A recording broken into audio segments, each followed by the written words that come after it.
Well, hello, that's Darryl Planner Project. Thanks again for joining the channel. I just wanted to get on here and talk about the guide that I've linked down below. It's a 5-step guide to getting your first 25 clients. And today I kind of wanted to put two of those points together as one. And that's our step 2 and step 3. 2 is the boots on the ground, as I call it, and 3, local online advertising. With the guide to your first 25 clients, boots on the ground is what I've labeled number 2 as. Basically what it is when you're first starting out and you are looking for clients that are in your general area, that will again cover in step 1, kind of a sneak peek, but you want to whether it be park your car and start walking the streets of the area that you're going to be servicing, just start knocking on these doors. And what I mean by knocking on doors is get out there and get some FaceTime. And you're going to be passing out your flyers. Get on your flyers, you're going to have your face on there. You're going to have your phone number on there. A basic list of services, lawn care services, weekly services, and a phone number. Your business name if you have that established, but you want a face on there. And as ugly as mine is, it actually gets the client to know who they're dealing with. Have yourself a collared shirt on, what have you, professional. Again, you're going to do these steps to separate yourself from all the other people that are out there that are cutting grass, and we're not on that level. You put yourself and carry yourself in a higher level, and people are going to recognize you and pay you for that. And I've seen it firsthand. But back to the guide, check it out, link to it. It's step 2 is, again, you're going out, you're getting in these neighborhoods, you're hanging your flyer, you're being courteous. You may meet somebody outside, moving their trash cans. Hey, the great opportunity to introduce yourself, and they may not need your services right then. That's fine. Just ask them if you can give them one of your flyers. Is there anything that you can help them out with? Just be courteous. It goes a long way. Again, they may 2 months down the road be needing somebody, and you be that person. But you're planting your seeds, and then in the future they'll give you a call. But again, a call to action should be placed on there, and you're not giving away any freebies. You're not giving a month's worth of lawn care service. If anything, you can give a percentage off, say like a 25% off for your first month or half off your first month. But don't be giving away free services because that'll end up people. In my experience, will take advantage of that. Then after a month, you're doing the same thing. So let them put some skin in the game and get them on board. Another avenue is just local online advertising. Facebook is a great one. Facebook Marketplace, Google Ad Services. There's a multitude. Even I've gotten probably my highest paid client, residential client, came from a Craigslist ad. And from there, it really grew to doing commercial property for the individual, and he had some other real estate that I was able to take care of. So just the local ones. Again, you want to be tight with where you're advertising. Less windshield time.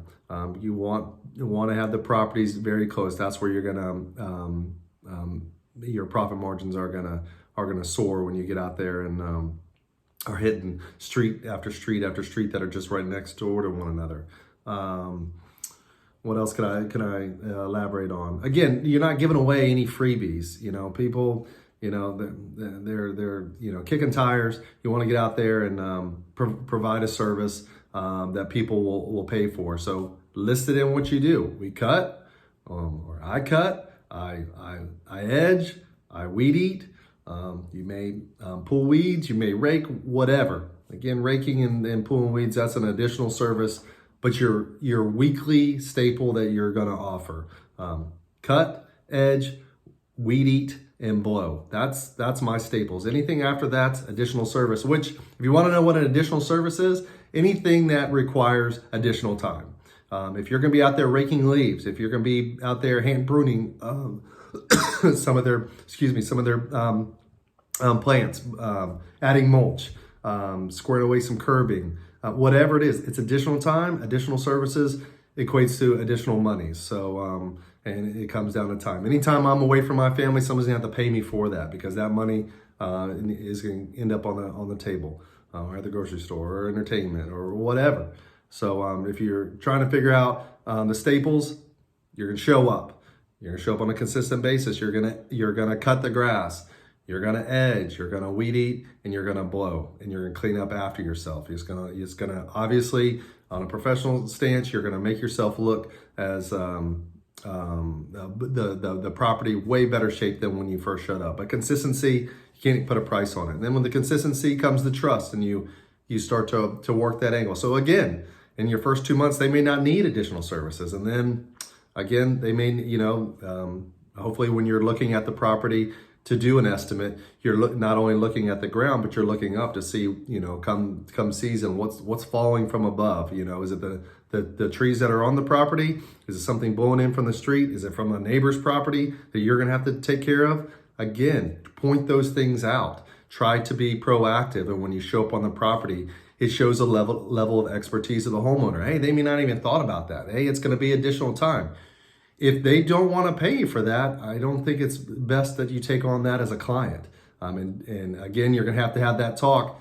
And if you don't have it up front, then they're going to assume that you're just going to do it. And that's the last time. That's the wrong time to be talking about it. So be a professional. You're doing a 360 of the property. You're looking up. You're looking at possible things that may need to be addressed. Maybe not right then, but again, maybe in 2 months. Hey, you're going to need to get an arborist out here to trim this back. We've got, a hurricane season or whatever.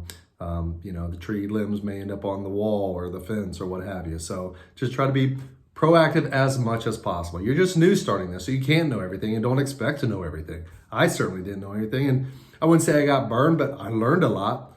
When you have to spend more time on a property because you said that you were going to be there, and now you're having a rake because they assume that you were going to do that, well, guess what? You're going to take it on the chin. But in 6 months, you can reevaluate the property and go, or a year, and say, hey, these are the things I ran into.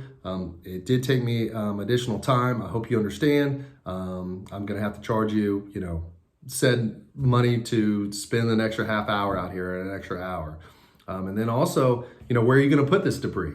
I know where I come from. I just can't put it out by the street. I have to haul it to a facility that handles yard debris, and you got to account for that. So kind of something to think about is, once you get all this yard debris raked up and in bags or cans or whatever you do, where are you going to dispose of it at? And again, windshield time to the disposal place, windshield time back. You got to account for that. If you just account for the time that you're on the property, you're not going to be making the potential money that you could. So just something to think about. So just want to get on here real quick, short little video. Remember, get out there, start looking at the clients that you hopefully have investigated, to the ones that have the nicer yards, the demographics of the people that are say on the higher end, that are going to pay for a premium service. Not that they can't do their yard, is that their time or their money is better spent by doing other things than maintaining their property. And that's where you come in.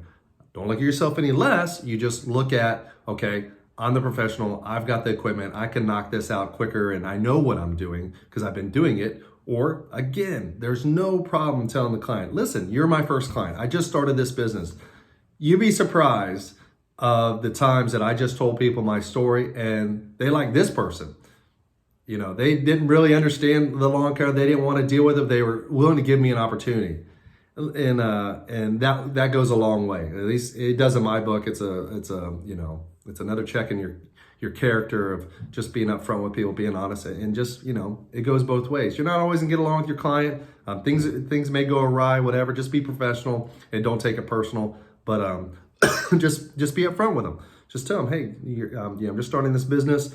This is what I like to do for you. I am, local in the area. And then at the same time, network. Say, hey, do you know anyone else? And just grow from there. But don't ever shy away from where you're coming from, and tell them your story. But again, get on the ground, start hanging your door flyers. Again, put your phone number on there. Put the services on there. Put the weekly services that you come around weekly, and put a call to action. Hey, listen, you take me on for the first, agree to the first 3 months. I'll give you 25% off each month. And then you can start learning the property, communicating with the homeowner, learning the property. And again, the first couple times, obviously, it's going to take you a little longer, and you're not in there to get in and get out so quick. Yes, you want to not spend all day there, but you want to take the time and make sure that you don't forget something. The details are what matters. I'm a little fob here, man. That's what you're seeing. But get out there, meet people, walk, talk with people, and just get to know them. I mean, it's the old-fashioned way, and it goes a long way. I'm here to tell you, it worked for me. So get your flyers. Be respectful of people's property. Be proactive. Introduce yourself. Hey, good morning. They may not even say anything to you. Don't take it personal. You're there to run a business. And a call to action, a discount. No freebies, whatever you do. You'll be given some freebies, whether you like it or not, as you learn. But don't be giving them up front. It's nothing personal. You just gotta look out for your bottom end. And so hang tags worked well for me. Getting out there and just hitting streets that are consistently close to one another. That is huge when I look back at, instead of a huge area.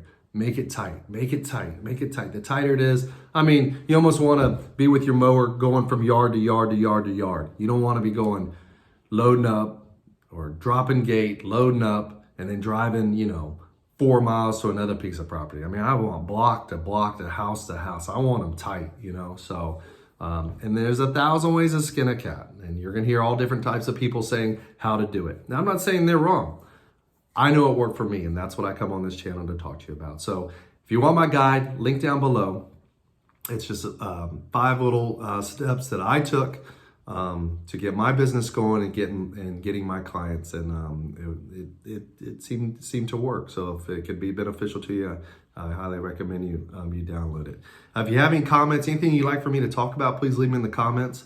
I'm getting used to this whole YouTube thing, and would really like to help people out. If there's some way I can help you out, ask away. I'd be more than happy to help you out.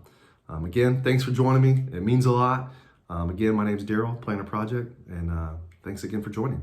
Have a great day.